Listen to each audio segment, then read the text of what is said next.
திருச்சி விமான நிலையத்திலிருந்து மரக்கடைக்கு போகிற பொழுதே புஷி ஆனந்த், விஜய், ஆதவர்ஜுனா 3 பேரையும் குறைந்தபட்சம் நீங்கள் ஒரு 15 நாள் 2-3 பேரையும் ஜெயிலில் போட்டிருந்தா இவ்வளவு இழப்பு, உயிரிழப்பு ஏற்படும். இந்த கூட்டமெல்லாம் கொந்தளிக்கிறாங்களே சார். இது இந்த கூட்டம் ஏங்க பார்த்தீங்கன்னா இருங்க சார். இப்போவே விஜய் கை வச்சு பாருன்னு மன்சூர் அலிகான் பழைய நண்பர் தானே மன்சூர் அலிகான். அவரு தொட்டு பாரு விஜயன்றாரு.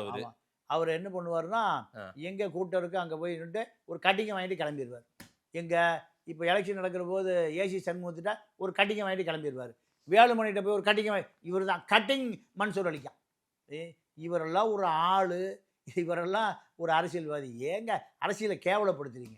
பழைய நண்பர் பாமக எல்லா நண்பர் தான், பாமக நண்பர் தான். அசிங்கம் பிடிச்ச நபர் மன்சூர் அலிகான். இதான் சிறுபான்மைங்கிற அடையாளத்தை வைத்து நீங்க பிழைப்புவாதி, இவரெல்லாம் ஒரு அரசியல்வாதினா அப்ப அரசியல்வாதி என்ன சொல்லுவீங்க? நல்ல கனவு என்ன சொல்லுவீங்க? முடிஞ்ச தொட்டு பாரு. ஆமா, இவருக்கு பின்னாடி 1 கோடி தொண்டன் இருக்கிறான்.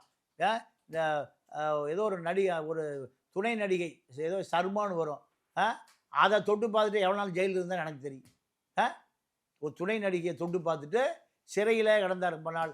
அதனால் போகிற போக்கில் வருகிற விட்டில் பூச்சிகள் எல்லாம் நமக்கு ஒரு பெரிய விஷயமே இல்லை. ஆனால் விஜய் இந்த பரபரப்பு அரசியலை, சினிமா அரசியலை, இந்த மனித உயிர்களோடு விளையாடிய அரசியலை திமுக கண்டுகொள்ளவில்லை.